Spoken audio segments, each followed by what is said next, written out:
What's up, everybody?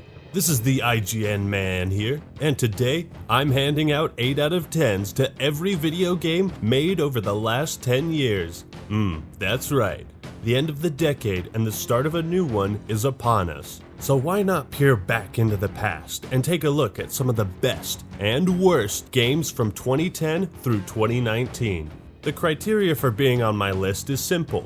If I loved a game, or even if I didn't and respect its impact, I'll include it on my list for that year. Each year we'll have a selection of standout titles, and I will pick one candidate from each year as the best and worst games of the decade. The rest will be runner-ups. At the end of it, I'll give you my best or favorite year for gaming during this decade. I've said it before, these are just my opinions, and yours can differ. That's totally fine. I have also shockingly not played every game in the world, so if I don't mention something that is probably an obvious contender, chances are I never played it.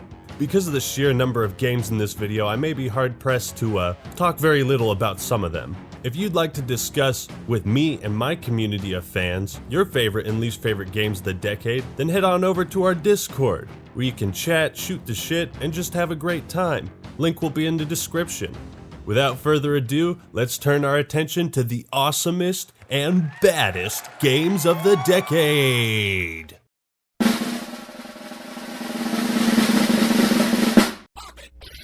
Bop It Extreme is single-handedly the greatest product of all time, and I'm just fucking around. Slip space rupture detected. You want to feel old? Well, isn't it mind-blowing that Reach even qualifies to be in this video? Graphically gorgeous, excellent campaign, coupled with an epic atmospheric score. The new and improved Forge mode inspired endless custom games and started some of my favorite series on YouTube. Achievement Horse was the greatest thing ever. Reach definitely had a huge impact. It wasn't perfect, but Bungie really did send themselves out Sergeant Johnson style with their final iteration of Halo. I changed my mind, fuck 'em. I'm Commander Shepard, and this is my favorite store on the Citadel. The perfect sequel does not exist. Damn, look at them titties! Mass Effect 2 not only improved upon everything we loved about the original, but also cut out the more annoying aspects like the Mako. With its diverse characters, emphasis on choices, and its third-person shooter action, Mass Effect 2 is one of the GOATs. Oh my god! Oh! This was a wildly different take on the horror genre. Most horror games have the occasional enemy that chases you around and you can't defeat them. But with Amnesia, that's the entire game. It might not have been the prettiest looking, but the psychological horror was unlike anything most gamers had experienced. It even made our Lord and Savior PewDiePie get his big break on YouTube.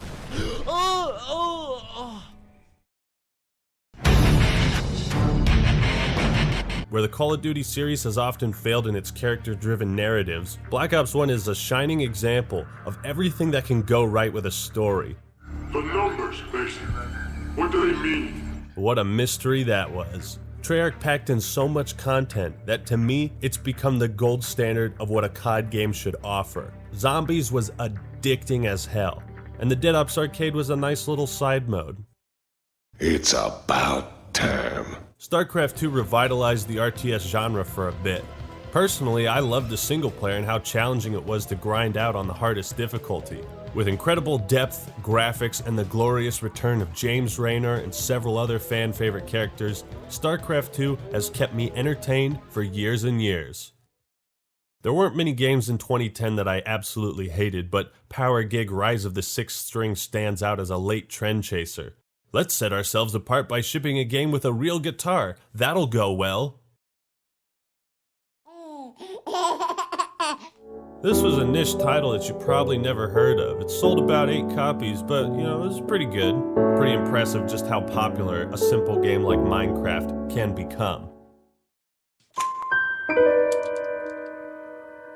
LA Noire has the sexiest menu music in the history of music. Exploring the seedy underbelly of a 1940s and 50s Los Angeles was stunning. This game broke new ground with its motion capture technology, giving us some of the most realistic and hilarious facial animations ever. Story wasn't half bad either. Cole Phelps is a straight up G, and I loved all the adventures and the mystery behind all the cases. Rockstar really nailed the whole old school detective feeling and captured the film noir style of the 40s and 50s. Might not have been as good as Oblivion in a lot of ways, but hot damn were these graphics groundbreaking in 2011. There's a reason why Skyrim has been relevant for 8+ years, and that's because of its addicting leveling, gameplay, and sense of progression. With a smaller world, the more interesting aspects to explore are more condensed, and you could sink hours into this game without even noticing time passing by. While Bethesda's vanilla version feels a bit lacking nowadays, the modding capabilities added endless possibilities for fun and adventure. The Dark Souls of Dark Souls games certainly took the industry by storm and changed everyone's perspective on difficulty. Dark Souls has become synonymous with difficulty, and also the annoying trend of game journalists comparing every slightly challenging experience to this. This masterpiece really came out of nowhere. The unforgiving difficulty turned off a lot of casual gamers, but those who persisted found one of the most satisfying and deep video games ever made. Miyazaki created an entirely unique universe that is shown and told through methods of storytelling that only a video game like this could capture. See my full review for further details. It's time to kick ass and chew bubble gum, and I'm all out of gum. Easily one of the biggest disappointments ever, but how could it not be after spending a whopping 15 years in development? When this game emerged from the depths, it was unpolished, childish, and overly simplistic. The Duke has been dead ever since. Get the fuck out of here! Mindjack had an interesting premise of being able to hack into enemies, vehicles, civilians, and all that. Only problem was, the game didn't work. And did I mention it looks like shit? Awful dialogue, too. What the hell's going on? All I know is someone wants us dead. Us? You? You, me, us. Think they give a damn? This was supposed to be an easy mission.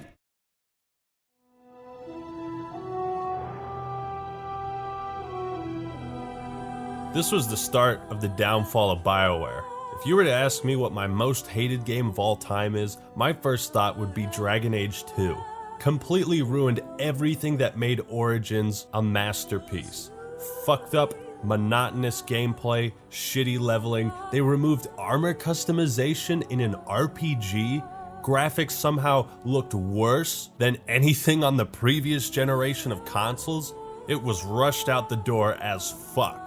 Story would bore me to death as it crawls like a snail, watching paint dry and grass grow. They adopted the stupid dialogue wheel from Mass Effect and took all the thought and strategy out of the game. They basically just tried to copy Mass Effect, but Dragon Age was more akin to Knights of the Old Republic, and that's why it's so disappointing. The recycled dungeons are unforgivable. Such a lazy, worthless piece of shit game. Honestly, I don't really have any best games of 2012, so sue me? Black Ops 2 maybe? Spec Ops The Line?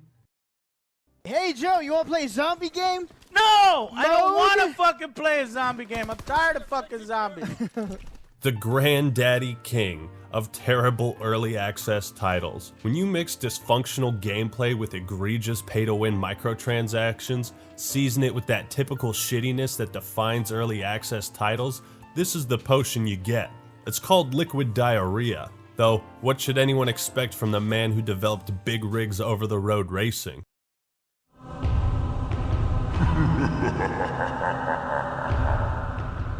I'm not sure how Blizzard managed to make a game where you fight Satan and his forces of hell so goddamn easy. At launch, it was a dice roll to even see if you could progress past Error 37. If you succeeded, you soon found a game where the most imposing of demons could only tickle you. The most bland gameplay ever.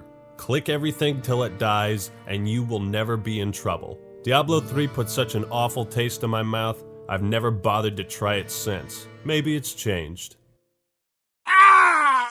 343's first attempt at making a Halo after Bungie's departure went about as disastrously as you could imagine. While many people love the story, I don't, because the dynamic between Master Chief and Cortana is so fundamentally different from the other games. It feels forced, with no real transition or explanation. Spartan Ops was a bust, and the multiplayer did its absolute best to copy Call of Duty in every way possible, completely losing its identity. It's no surprise this game died so quickly after launch, because it didn't feel like Halo. When I think of sequels that disgrace a franchise, none comes to mind faster than Sticker Star. Super Paper Mario stripped the strategic combat from Thousand Year Door, which is one of the greatest games of all time, but Sticker Star ripped out the soul. What's left is an empty, hollow, brain-dead, do-nothing game that makes me long for another real Paper Mario. I can't believe Nintendo put this out.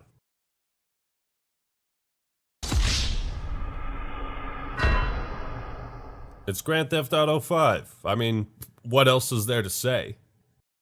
You are a pirate! I fucking love pirates, and this is the best pirate game I've ever played. From the sailing to the sea shanties, ship-to-ship combat, tropical exploration, beautiful graphics. I'm not an Assassin's Creed fan, but I love this game.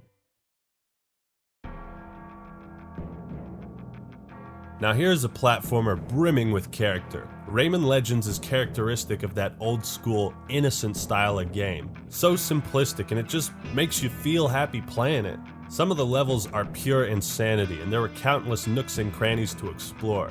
I spent so much time trying to 100% this game, and I savored every minute of it. Fantastic, energetic music makes gameplay so engaging. It's a must-play for any platforming fan, and may well be one of the best platformers of all time. That's the last of them. Incredible storytelling. Motion capture made the characters and world feel so alive and fresh. I can't stop hearing about how good this game is from everyone and why I should review it. Maybe someday. Monster kill! I personally like Dota more as a Warcraft 3 mod, but I cannot deny the impact on gaming culture and esports that Dota 2 has had. Winning millions of dollars in prize money for being the best team at a video game is kind of ridiculous to think about. And following League of Legends, it really popularized the hero MOBA style of game. Dota 2 broke the threshold and gave some of those esports players similar paychecks to pro athletes.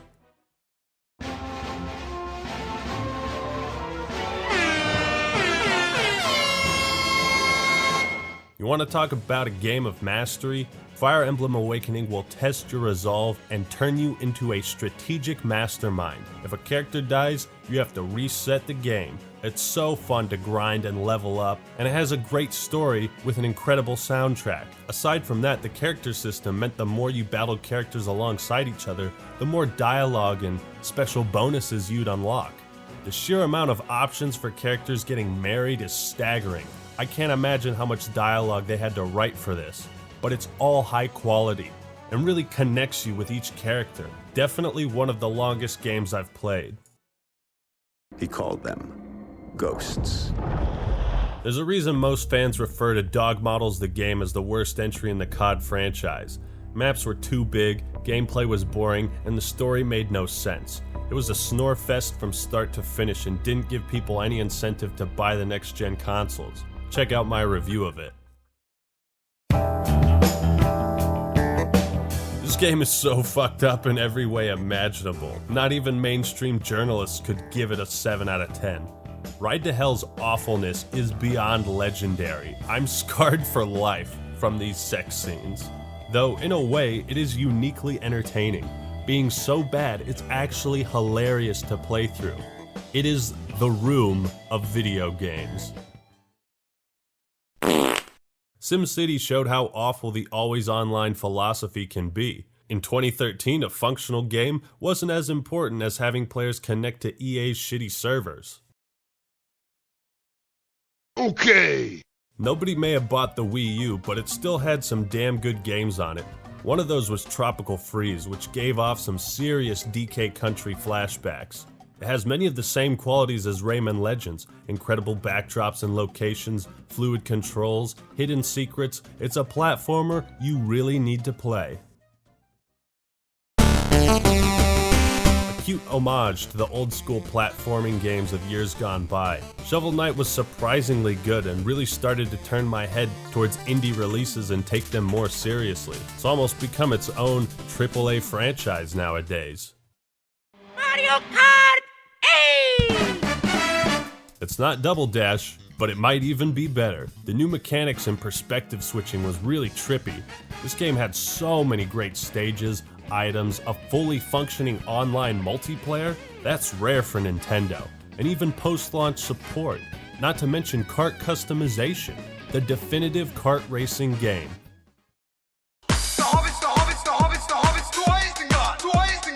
A Lord of the Rings hack-and-slash adventure? Sign me right up. Exploring the open world of Middle-earth was incredible, and plenty of collectibles as well. Shadow of Mordor had a pretty great story, characters, and bosses to fight. I loved the Nemesis system and how orc structure changed as you killed them or got killed. It was truly dynamic and unlike anything I'd ever seen before. Show me your moves! Smash Bros is always great, even on the Wii U. It made a lot of advancements for the series and introduced several new characters, almost setting the foundation for Ultimate. No way. I'm getting hacked. A porch game? Glenn Beck learned how to hack into my tablet by playing Watch Dogs. I have since been doxxed and my personal information revealed. It had a very enrapturing E3 demo, but the finished product was a shell of what we were shown.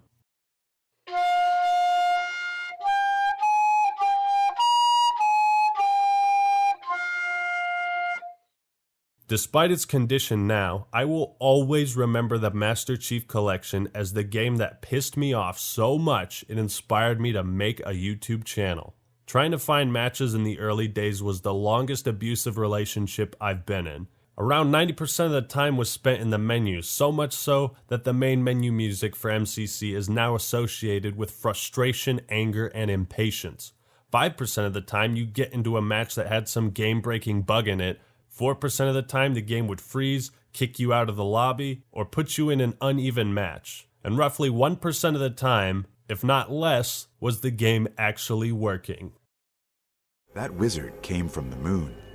If you ever wondered how fast one of the most reputable developers in gaming could turn into a total shit show, look no further than Destiny. A product where the voice actors gave so few fucks they had to replace them later. Activision made massive cuts to Joe Staten's story. They shredded the game apart. Marty O'Donnell gets fired without proper payment, sues Bungie and wins. Everything is a total disaster, controversy after controversy. And the story is quite possibly the worst in video game history. But that didn't stop people from buying or playing it. An on-rails arcade shooter in 2014? Let's sell it for $40. Look at those graphics. Oh my god. I'm a witcher, not a gigolo. It's actually a gaming sin to say anything bad about Witcher 3 or CD Projekt Red. You will be assassinated if you do. It's easily the most circle-jerk game, but for good reason. The dialogue, characters, and story are top tier. Even just thinking about it makes me want to sink the next 12 hours of my life into it. Exceptional length, great DLCs, massive exploration, side quests feel better and more fleshed out than most games' full-length stories. Combat is tight, if a bit simplistic, a game based off a series of excellent novels that then turned into its own TV show. Witcher 3 has made waves for good reason. We are born of the blood, made men by the blood. While I personally prefer the Souls games to Bloodborne, this gothic Lovecraftian nightmare was a real trip. A fantastic yet disgusting universe with an interesting premise. Swapping between weapon forms was unique, and the new parry system was hard to get accustomed to. Multi-phase boss fights always kept you on your toes. I dig the emphasis on being aggressive, but wish there were more defensive options. The aggressiveness of the enemies made the fight so intense, although the clothing customization sucked. An atypical, emotional platformer. Ori is so cute and adorable. This was a graphical milestone in gaming for me personally, showing me just how beautiful a platformer could look. It was gorgeous and the gameplay was fast and fluid. It's just so pretty. I am but a Call of Duty scrub, and Rainbow Six Siege is too tactical for me. On the real, it's impressive how long this shooter has stayed relevant with updates, new operators, weapons, etc. It's carved out its own hardcore fan base. While I feel the kill time is way too short and it being an entirely one-life game does turn me off, I cannot deny its impact on gaming and the people that love it. Yahoo! Basically just a series of community-made Mario levels, endless 2D platforming replayability, with the visual styles and design of all the classic Mario games. It's surprising that Tony Hawk Pro Skater 2 is considered one of the greatest games of all time, but it's even more surprising what an astronomical piece of shit Tony Hawk Pro Skater 5 is. Literally made only because the license was running out, Activision proves once again that their willingness to milk a franchise to death knows no bounds. It was a broken mess. When I left you, I was but the learner. Now I am the master. An insult to the Battlefront franchise and an utter disappointment. EA's foray into Battlefront territory contained next to nothing of what we loved about the originals. Linear levels, no space battles, no single player, galactic conquest, regular conquest, vehicles spawn as tokens, no co-op vehicles. Mechanically, it was brain dead, but it did have a stunning representation of the Star Wars universe and impressive sound design. The Doom Slayer. This is how you reboot a franchise. Doomguy seemed all but lost to the modern age of gaming, but he ripped and teared his way back to relevance with a single stomp. It's such a fast-paced action shooter with all the fundamentals that made the original Doom so revolutionary and fun. Mick Gordon became a household name for gamers overnight with his unique heavy metal soundtrack. Doom 2016 oozed and bled style around every corner and corpse of the game. Where most shooters nowadays have a weak or non-existent single player, Doom flipped that paradigm around and showed the world how kick-ass FPS campaigns can be. Speaking of... It's high noon. Overwatch didn't have a single player and was fairly bare bones at release, but man, Blizzard did a hell of a job transferring the MOBA style to FPS. Overwatch is stylistically perfect, and that's why people make so much porn for it. With all the updates, new characters, limited time events, and overall charm, Overwatch is a team shooter that I can always jump back into and have some fun, even 3 years later. Objection! Here's a curveball for you. Yes, I'm a huge nerd for Lawyer the video game. Trials and Tribulations is one of the best written games of all time, and Spirit of Justice is just as good. That should say it all. This game is everything I wanted as a fan of Ace Attorney. Journeying to Khura'in and seeing all the culture there, getting to play as Phoenix Wright again and meet some of my old favorite characters, it was amazing fan service, and I treasured each and every moment of it. One of the cases you get put up against a freaking legend, no spoilers, and fans of this series have been waiting for that for a long time. Spirit of Justice has so many twists and turns, and honestly, has become one of my favorite games ever.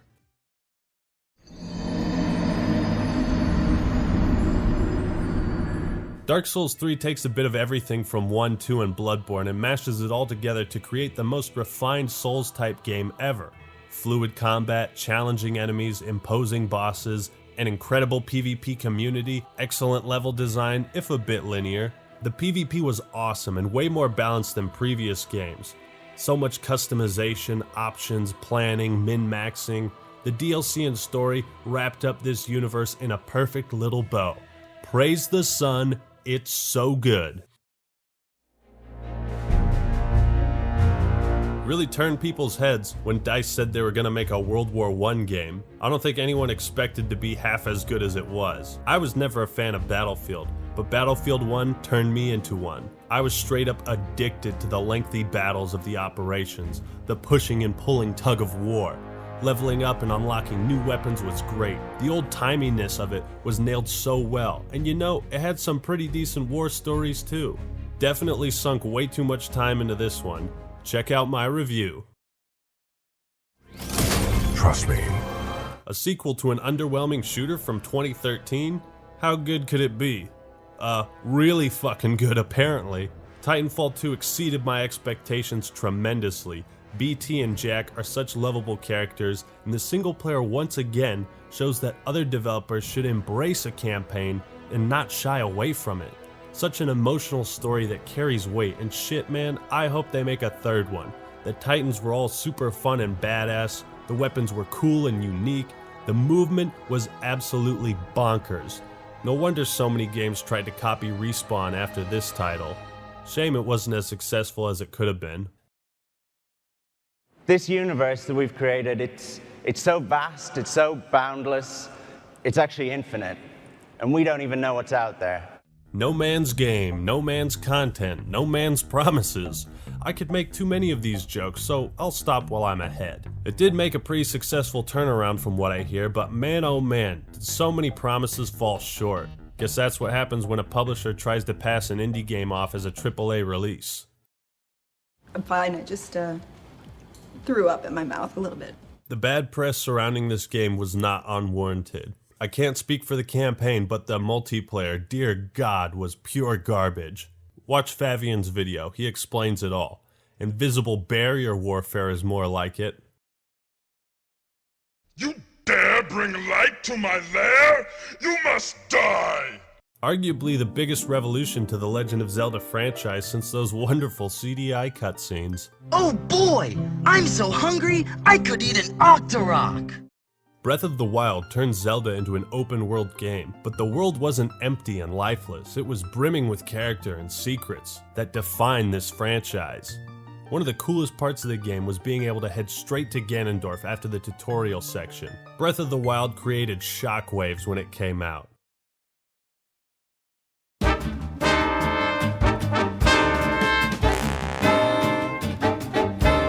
The Dark Souls of cup games, as game journalists called it. These retro animations are some of the best I've ever seen. It's incredible how dedicated Studio MDHR was to recreating that style of animation from the 20s, and just how successful they were. Every enemy and boss is so vibrant and full of life. It's almost like watching a cartoon at the same time you play a game. Music makes me want to dance around like a madman. One of the greatest soundtracks ever.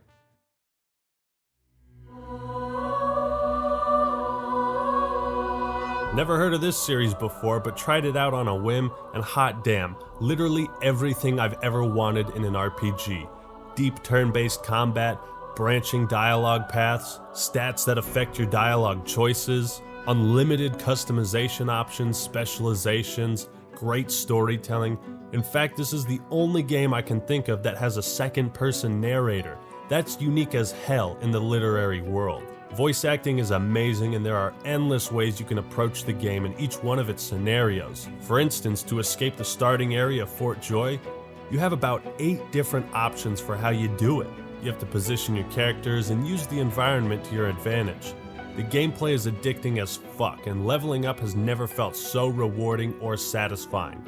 Easily one of the greatest games of all time, and I bet not many people know about it. Do yourself a favor if you're an RPG fan and try it out. It's also pretty hard. Okay, who likes Fortnite? We like Fortnite! We like Fortnite! We like Fortnite! We are concerned that Fortnite may be replicating the experience that is known for. A game I don't care about, but respect. Fortnite has captured the world's attention in many ways a video game has never done before. With its cartoony style, ease of play, and meme potential, it's no secret why Fortnite has been such a massive success. It's a better, more professional version of Battle Royale. This game is a Star Wars themed online casino designed to lure kids into spending money. It's a trap. Despite the love DICE has given this game post-launch, it remains a stain on the industry and Star Wars as a whole. It was about time the loot box fiasco blew up in someone's face, and I'm glad it was EA. Still not a fan of the gameplay, to be honest. No mission too difficult, no sacrifice too great. Duty first. That's right! Boring, generic, on-rails, by-the-books, boots-on-the-ground garbage. COD World War II set a new low for Call of Duty multiplayer with just how numbingly safe and stupid it was. Map design ruined the multiplayer. I made a video on it, got, around 7 million views. You should watch it. By Tal! Fight! Kill! Death! Do you like Left 4 Dead? Do you enjoy medieval settings and awesome melee combat? Do you fucking hate rats? Then you'll love Vermintide 2. It's essentially a $60 game being sold for $30, and it's one of my favorite co-op games of all time. There are about 15 plus levels with DLC, all sorts of weapons and progression, items, leveling, bosses, giant armored behemoths, hordes of enemies, and hitting stuff just feels so good. But get this, Vermintide 2 has loot crates that aren't monetized and actually work well. It's also a beautiful and funny game that serves as a great introduction to the Warhammer universe. I'll hop on with 4 buddies and play this any day.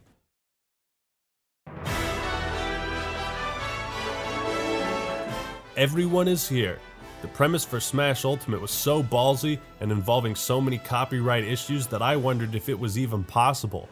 But Sakurai and the team fucking did it, bringing every character and nearly every stage together from the past in a single package. The single player spirit board thing was weird, but the multiplayer is where the game shines. My brother and I have collectively played over 4,000 matches of Smash Ultimate. It's simply a masterpiece, with so much fan service, and they added in several characters that nobody thought they ever would.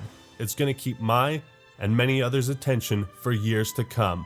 I still can't believe they put Banjo-Kazooie into Smash!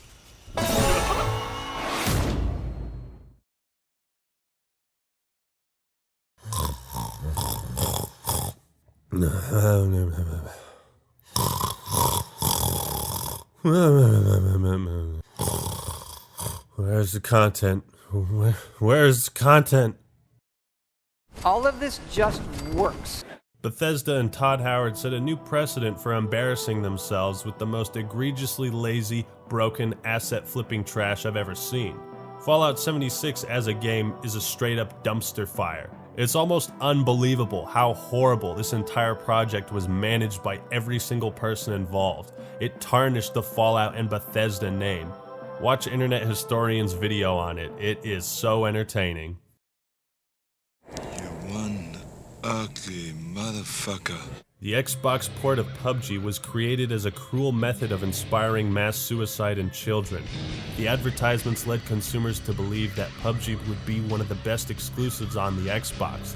This was yet another ploy to germinate farmers' crops with a bacteria that would lead to men's penises falling off their bodies. You fucked up my face. Some games seem to solely exist for the entertainment of laughing at what a disaster they are, and this independent project, Hunt Down the Freeman, fulfilled that quite nicely. For some reason, this game involved a bunch of YouTubers, and it was just a sloppy mess. Stop it! Don't open that door! This is how you do a remake and turn it into something new. Resident Evil 2 is beauty on the eyes. Level design is fantastic, and it takes me back to Resident Evil 4 without just being a carbon copy of it. Just like the simulation. Picture this, a single-player Star Wars game in 2019, published by EA, that has no caveats and is actually a great game? Nobody saw that coming. But yes, Jedi Fallen Order shocked everybody. It might not be revolutionary for Star Wars games, but it's a thrilling joyride nonetheless. Cal is a charming protagonist, the combat is fluid and unrestrictive. The Star Wars universe comes to life in this action-packed adventure.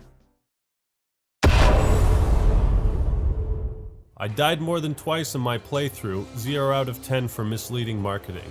While Sekiro lacks a multiplayer, different weapons, spells, and the traditional aspects of a Souls game, it does have exceptionally deep combat that will take some time to master. Sekiro is a beautiful, enchanting game, and there's nothing else out there that nails this type of samurai combat. Blocking, parrying, dodging, it all feels perfect. I'm Mr. T and I'm a night elf mohawk. There's no better way to relive the glory days of old than with WoW Classic. I got a subscription assuming I would play it till level 10 and then move on, but ended up getting sucked right into it. Hitting level 39 and having a fucking blast exploring Azeroth, doing quests, meeting and talking to people, buying and trading, going on a 5-man instance. The community came alive and recreated all the things that made World of Warcraft so revolutionary back in the day. It was all so nostalgic, but the game itself has aged incredibly well and has that timeless charm to it. Play it while you can. Anthem was muddled by a terrible development cycle, and since its launch has fallen completely off the face of the earth. Nobody is playing it, nobody is talking about it, nobody is updating it. BioWare delivered a shell of a game that was full of promise, but the only notable thing was the free movement. Truly a disappointment. Woo! So those are my personal best and worst games of the decade, year by year. But now let's pick our finalists. Ones that excel beyond the others I listed. I chose these games based on their quality, replayability, storytelling, atmosphere, and fun factor.